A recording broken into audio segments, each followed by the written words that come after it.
Salut les gars, alors aujourd'hui je suis dans un petit coworking à Sofia, petit coworking sympathique, pas très cher, il y a le matériel pour. Je ne pouvais pas filmer chez moi, je n'étais pas tout seul et bon, l'éclairage n'était pas terrible. Bon, ici c'est pas non plus exceptionnel, mais au moins je peux parler tranquillement. Il y a le petit micro normalement qui fait bien le travail parce que ça résonne un peu, j'espère que le son sera bon. En tout cas l'image, le son sont bons, bon ça va. Il y avait une question qui revient souvent quand on parle un peu de vente. Déjà, c'est la question, c'est est-ce que tout le monde peut être bon vendeur? C'est une question qui revient souvent. Est-ce que je peux être bon vendeur? Parce qu'il y a des personnes qui sont plutôt vendeurs nés, d'autres qu'il faut que ça prenne. Comment ça se passe? Avant de dire est-ce que tout le monde peut être bon vendeur, en fait, il y a une question qui est plus importante. C'est est-ce que tout le monde doit être bon vendeur? Et bien sûr, la réponse est oui. Oui, tout le monde doit être bon vendeur. Pourquoi? Parce que on vend tous les jours. Donc, comme vous savez, quand on essaye de persuader quelqu'un, bon, entre guillemets, c'est de la vente, même si on ne vend pas quelque chose, mais le principe de persuasion, négociation, ça reste, on va dire, de la vente. Donc, il faut savoir persuader, il faut savoir négocier, que ce soit pour persuader un ami de venir à la muscu avec toi le lendemain, ou persuader un mec de venir manger avec toi, une fille de venir marcher avec toi, enfin, ce genre de choses. C'est des choses qui sont importantes. Et tout le monde doit être bon vendeur, en tout cas bon persuadeur, parce que tous les jours on le fait. Chaque action, chaque parole qu'on lance à nos amis, à nos connaissances, à nos proches, eh bien c'est voilà, on balance une idée, on essaie de convaincre la personne que notre idée est la bonne, par exemple. Et maintenant, quand on parle de business, parce que c'est aussi ça l'objectif, quand on parle de business, qu'est-ce qui se passe? Eh bien, quand tu vas vendre un produit ou un programme, donc tu as une formation, tu veux la vendre à quelqu'un en direct, donc c'est-à-dire en passant au téléphone ou en la voyant en visio ou même en la rencontrant si tu en as l'opportunité, eh bien, il faut vendre. Et même si tu peux avoir le meilleur produit, tu peux avoir un produit qui est fantastique, qui marche, qui est pas très cher et qui fait vraiment le travail et que le mec peut acheter, ça ne veut pas dire qu'il va l'acheter. Parce qu'il faut le convaincre. Il y a plein de trucs à faire. Il faut lui montrer concrètement quels vont être les bénéfices et il faut lui montrer que le prix, en fait, est dérisoire comparé à la valeur que le produit ou le programme va lui apporter. Maintenant, il y a aussi une autre cas de figure, c'est-à-dire qu'admettons, tu es copywriter freelance. Tu es copywriter freelance, ce que j'étais il y a encore quelques mois, copywriter freelance. Ce qui fait qu'il y a des moments où je devais négocier des prix. C'est-à-dire qu'il y a une personne qui dit voilà, Massiva, je suis intéressé par tes services, qu'est-ce que tu proposes? Donc, de quoi tu as besoin? On parle un peu par rapport à ça. Ok, je peux faire ça, ça, ça et ça. À la fin, il me dit ok, mais combien ça va me coûter?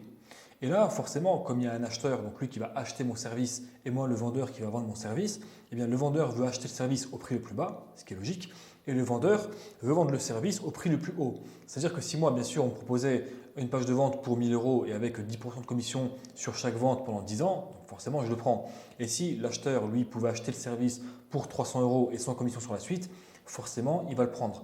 Mais maintenant, il faut qu'il y ait un respect mutuel, c'est-à-dire il faut que l'acheteur achète à un prix qui ne soit pas non plus trop élevé et il faut que le vendeur vende son produit ou son service à un prix qui n'est pas trop bas. Sinon, forcément, ce n'est pas rentable pour lui et ni pour l'acheteur. Donc, il faut que tout le monde puisse être bon vendeur. Donc voilà, si tu es freelance et que tu dois négocier des contrats, ne serait-ce que pour 10, 15, 20 euros, mais après, bien sûr, c'est plus intéressant quand c'est 50, 100, 500, voire 1000 euros, forcément, là, il faut absolument être bon vendeur.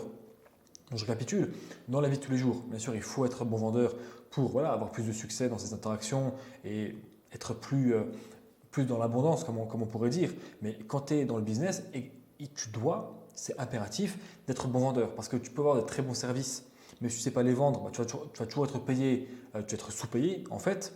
Et pour te lancer, c'est trouver des clients.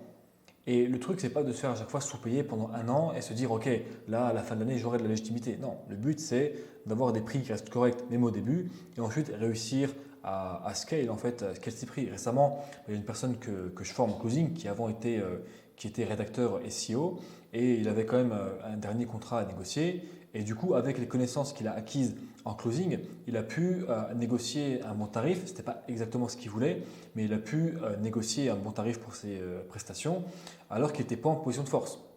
Il n'était pas en position de force, mais il a réussi à négocier un bon tarif et ça faisait plaisir. Et tu vois que la vente, ça marche pas uniquement pour vendre des produits, mais également pour vendre tes services au meilleur prix. En fait, si toutes ces connaissances que que j'ai actuellement, je les avais eues lorsque j'étais copywriter, j'aurais sûrement pu négocier des contrats 30% plus chers, ce qui m'aurait fait une meilleure plus-value forcément lorsque je travaille.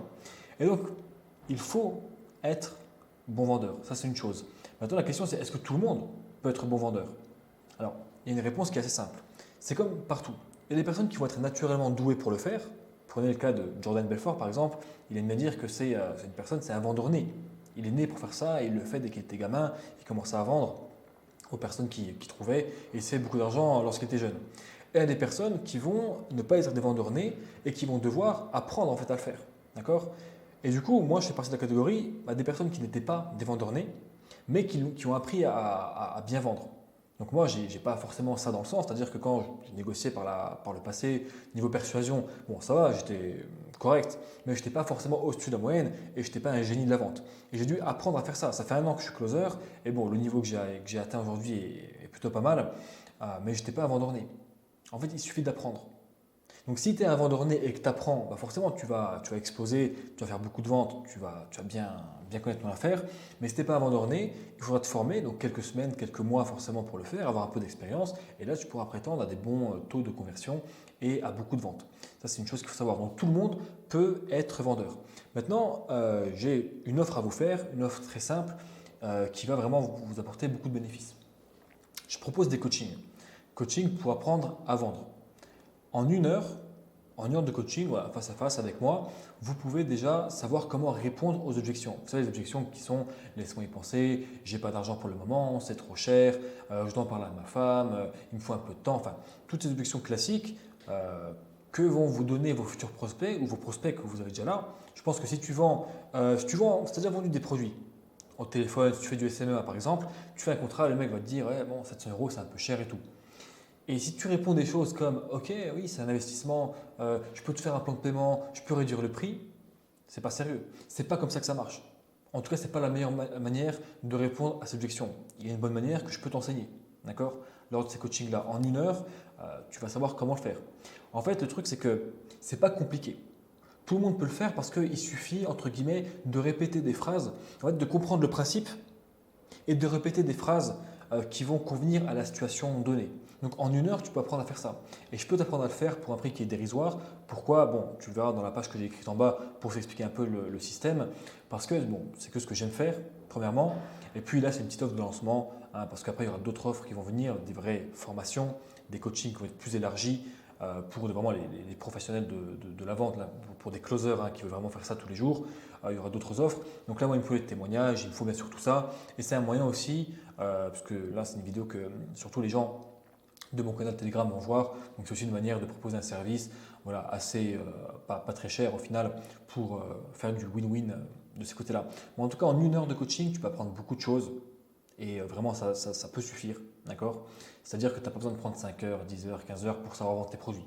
D'accord? Si tu vois un produit ou admettons que voilà, tu es copywriter, tu es freelance, tu vas savoir négocier et quand le mec te dit ah ouais mais c'est vrai que c'est cher comme service, ton service est un peu cher, comment tu réponds? Comment tu réponds? Je te pose la question. Tu me proposes ton service, je te dis ah ouais mais c'est un peu cher. Qu'est-ce que tu vas me dire? Tu vas me dire ouais c'est un investissement. Oui je sais mais ça reste cher. Et là tu perds la vente. Ou le mec va te dire voilà non pas à 500 euros mais tu me le fais à 200 euros. Tu vois? Et tu seras obligé de négocier à ça parce que tu n'as pas de pouvoir de négociation. Mais si maintenant tu savais comment répondre à l'objection c'est trop cher, de répondre de manière intelligente en utilisant un principe qui marche, d'accord? Qui est utilisé, que j'utilise moi-même pour mes closings forcément, et qui va te permettre de faire des plus, d'avoir des meilleurs contrats au meilleur prix, et après d'être recommandé, d'avoir des privilèges, on va dire, ou en tout cas plus de bénéfices dans tes accords que tu feras dans tes contrats, ça peut être utile. Le lien est en description, vous allez voir, il y aura une petite page explicative. Après, le bon de commande pour ceux qui sont partants, réservé à 10 personnes, seulement 10 personnes, parce que bon, j'ai pas le temps de faire ça, c'est 1 heure, déjà 1 heure sur 10 personnes, ça fait comme 10 heures. Les journées sont assez courtes au final, quand on travaille beaucoup, surtout ici à Sofia, il y a beaucoup d'entrepreneurs. Donc voilà pour ça. Tout le monde peut être vendeur, bon vendeur bien sûr, il suffit de faire ce qu'il faut, d'apprendre, de se former, ça c'est comme partout. Et je peux le faire pour toi en 1 heure. On peut faire des choses. Et après, tu dois forcément être bon vendeur, même si tu ne vends pas des produits actuellement ou si tu ne vends pas des services. Il faut avoir la mentalité du vendeur pour, dans la vie de tous les jours, bien négocier des choses et avoir plus de succès de ce côté-là. Donc, bon vendeur, il faut l'être et tout le monde peut l'être. Donc, je vous laisse sur ces sages paroles. Le lien est dans la description. Si tu n'es pas sur mon canal Telegram, le lien aussi est dans la description. Donc voilà. Allez, à la prochaine.